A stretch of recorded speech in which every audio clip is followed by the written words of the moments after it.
দেখো এখন ট্রাপিজিয়াম অঙ্কন করবো, দেখো একটু মনোযোগ দিয়ে দেখো। ট্রাপিজিয়ামের বৈশিষ্ট্য কয়েকটা বলতে পারবা? ট্রাপিজিয়ামের এক জোড়া বাহু সমান্তরাল, ট্রাপিজিয়ামের চারটি বাহু অসমান। এখন আমরা ট্রাপিজিয়াম কি কি দিয়ে অঙ্কন করব? দেখো ট্রাপিজিয়াম, এই দেখো ট্রাপিজিয়াম, এখানে বলা আছে ট্রাপিজিয়ামের দুইটি বাহু, এই দুইটা বাহু হবে সমান্তরাল। আমরা সমান্তরাল দুইটা বাহু আমরা নেই, দেখো দেওয়া আছে ট্রাপিজিয়ামের দুইটি সমান্তরাল বাহু, একটা বাহু নিলাম এ, আর একটা বাহু নিব আমরা বি। এই যে এ বি, খেয়াল করো, এই দুইটা বাহু নিলাম। আর কি দেওয়া আছে? এবং এদের মধ্যে বৃহত্তম বাহু সংলগ্ন দুইটা কোণ। কথা আছে বৃহত্তম বাহু সংলগ্ন, মানে এই বড় বাহুটা যেখানে বসাবা ওই সংলগ্ন দুইটা কোণ বসাইতে হবে। দুইটা কোণ আমরা নেই, অনুমান করি আমরা নেই। এই যে একটা কোণ নিব, এই যে আরেকটা কোণ নিব। এই কোণটা কি পরিমাণ নিলাম এটা আমি যখন ব্যবহার করব তখন লিখবো, এখনো কোণ হয়নি, ঠিক আছে? আচ্ছা, তাহলে কি কি দেওয়া আছে? দুইটি সমান্তরাল বাহু আর দুইটা কোণ, এর সাহায্যে কি অঙ্কন করব আমরা? ট্রাপিজিয়াম। এটা কিন্তু সমান্তরাল দুই বাহু। এখন আমরা একটি রশ্মি অঙ্কন করব। রশ্মি কি নাম দিব? এটার নাম দিয়ে একটা বলো বি ই, নাম দিলাম বি, রশ্মি অঙ্কন করলাম। এখন এই বৃহত্তম বাহুটা আছে না ট্রাপিজিয়ামে, যে বৃহত্তম বাহু সংলগ্ন দুইটা কোণ বলছে, বৃহত্তম বাহুটা আমি অঙ্কন করবো। এখন এই যে বৃহত্তম বাহু এখানে ধরবো, এখানে মাপটা নেবো। দেখো ভালো করে, এই যে হাত কাঁপাকাঁপি করা যাবে না। এই যে নাম দিলাম সি বিন্দু। এটা কার মাপ? এর মাপে অঙ্কন করলাম। কার মাপে?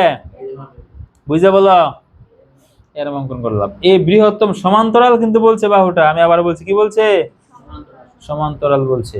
তাহলে এখন এই সমান্তরাল বাহুতে দুইটা কোণ অঙ্কন করবো। এই যে কোণটা খেয়াল করো, প্রথমত যেভাবে ডাকে বলছে আমি এই যে কোণটা নিলাম, এই কোণটা এখানে নিব, যে পরিমাণ নিতেছি, বুঝছো? এই যে ধরো এই কোণটা আমি 60 ডিগ্রি নিলাম গা, একই মাপ নিলাম গা। এই যে এই কোণটা আঁকলাম, এই দেখো এই যে আমরা এক্স কোণটা অঙ্কন করলাম। তো এই কোণটা অঙ্কন করে দেই। এই যে তাহলে আমরা কি বলতে পারি? বি বিন্দুতে এক্স কোণের সমান করে সিবিজি কোণ আঁকি। বি বিন্দুতে এক্স কোণের সমান করে সিবিজি কোণের আঁকি। আরেকটা কোণ বসাইতে হবে, ওয়াই কোণ। ওই যে বলা আছে না বৃহত্তম বাহু সংলগ্ন দুইটা কোণ, এখানে আমরা কোন কোণ বসাবো? ওয়াই কোণ বসাবো। কি কোণ বসাবো? এই দেখো ওয়াই কোণটা এখন বসাবো। এই যে ওয়াই কোণের মাপটা নিলাম, এই দিক থেকে বসাবো, এই দিক থেকে। এই যে দেখছো যে এখানে চাপ নেই, একটু কম নেই চাপটা। এই যে নিলাম, এই যে ওয়াই কোণ নিলাম, ঠিক আছে? আমাদের শর্ত কি? ট্রাপিজিয়ামের এক জোড়া বাহু কি হইতে হবে? সমান্তরাল। এটা মাথায় রাখতে হবে। সেটা হতে পারে চতুর্ভুজটা অনেক সময় পছন্দ মতো হবে, যেহেতু আমি অনিয়মিত মাপ নিছি, মাপগুলো আমাদের ইচ্ছা মতো নিছি, প্রশ্নতে মান দেওয়া থাকবে, সেই ক্ষেত্রে তোমার সুবিধা হবে। তাহলে এটা কোন কোণ আঁকলাম? ওয়াই কোণ। তাহলে আমার প্রশ্ন হচ্ছে বৃহত্তম বাহু সংলগ্ন দুইটা কোণ আঁকছি না, এখন আমার কি বাকি আছে ব্যবহার করা? আর কোন মাপটা বাকি আছে? কোন মাপটা বাকি আছে রিভার? বি মাপটা বাকি আছে। এই বি মাপটা এখন আবার এই সমান্তরাল এই বাহুতে আঁকবো। এই যে বি মাপটা দেখো, এই যে বি, এই যে নিলাম, এই যে বি মাপটা, এই যে বি, দেখছো? এই যে কি নিলাম? এটার নাম দিলাম পি বিন্দু দিলাম আর কি, একটা নাম দিলাম আর কি। এই যে এটা হচ্ছে কার মাপ? বি এর মাপ নিলাম। এই যেটা বি এর মাপ, আর সম্পূর্ণ বি সি কার মাপ? এর মাপ। এখন এই আমি যে আগেই বলছি সমান্তরাল কি কাকে বলে? সমান্তরাল হয় কখন? যখন সমান্তরাল বাহু অঙ্কন করলে অনুরূপ কোণ অঙ্কন করতে হবে। তাহলে এই যে এক্স কোণ অঙ্কন করছি আমরা, এই যে এক্স কোণটা যেখানে যে কোণটা অঙ্কন করছি খেয়াল করো, এই যে কোণটা অঙ্কন করছি না, এই যে এই কোণটা আমি আবার এইখানে অঙ্কন করবো, যে এইখানে যাতে অনুরূপ কোণ হয়, আর এই কোণ আর এই কোণ যেন সমান হয়। এখন এই কোণটা কি? ওয়াই কোণের ভিতরে করে যাচ্ছে না? বলো, কোনো অসুবিধা নাই, গেলেও কোনো অসুবিধা নাই, কারণ আমি তো কোনটা ইচ্ছা মতো আঁকছি। এই যে আঁকলাম, এই যে দেখছো যে এই কোনটা আবার এখানে অঙ্কন করতেছে, এই যে 60, এটাও কিন্তু 60 ডিগ্রি, খেয়াল করো, প্যাচ লাগায়ও না।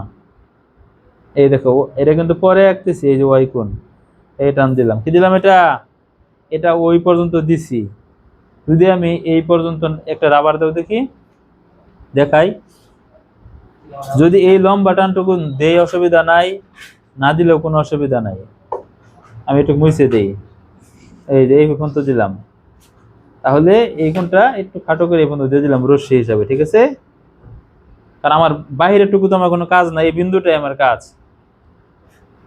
এখন তোমাকে যদি বলি যে এই যে আমার পেন্সিলে দিয়ে তাকা হয়েছে, এই কোণ আর এই কোণ কি সমান না? বুঝে বলো। তাহলে এটার নাম যদি আমি সাপোজ জেড দেই, আমি কি বলতে পারি না বিজি আর পি জেড সমান্তরাল? বুঝে বলতে হবে বিজি আর পি জেড, কারণ একই পাশে কোণ যে, বিজি আর পি জেড সমান্তরাল, কারণ বিজি যে পরিমাণ এক্স কোণ নিয়ে আমাদের অন্তর্ভুক্ত, এই পিজিটাও এক্স কোণ নিয়ে অন্তর্ভুক্ত, তাহলে এরা পরস্পর সমান্তরাল না, ঠিক কি না? আচ্ছা, এখন কি করবো আমরা, দেখো এই যে যে আমরা ওয়াই কোণটা অঙ্কন করছিলাম, খেয়াল করে যে ওয়াই কোণটা যেখানে যে মাপটা ছিল, এই ওয়াই কোণটা আমি কি করবো এখন, এই যে এই যে বিন্দুটা পাইছেন, এই যে বিন্দুটা, এই যে এই যে এই যে বিন্দুতে আমরা এখন ওয়াই কোণটা ব্যবহার করব। দেখো ওয়াই কোণটা, এই দেখো আগে চাপটা নেই, এই যে মাপটা নিলাম এখানে, এই যে এখানে একটা মাপ দেবো, এই যে এখন এখানে কতটুকু চাপ আছে আমরা দেখব।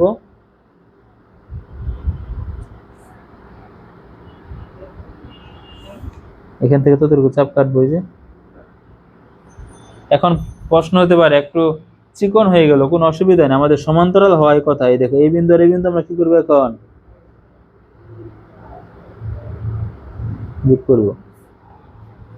এখন দেখো এই যে যোগ করলাম, এটার নাম দিব কি আমরা, এটা দিচ্ছি, এটা দিলাম এ বিন্দু, এ বি, আর হচ্ছে সি, এটার নাম দিলাম ডি বিন্দুতে সেট করছে। এই যে এই এবিসিডি হলো ট্রাপিজিয়াম, কোনটুকু, ওই যে এ বিন্দু, বি বিন্দু, সি বিন্দু, ডি বিন্দু, এই যে এ বি সি ডি, এই 4টা বিন্দু নিয়েই কিন্তু ট্রাপিজিয়াম।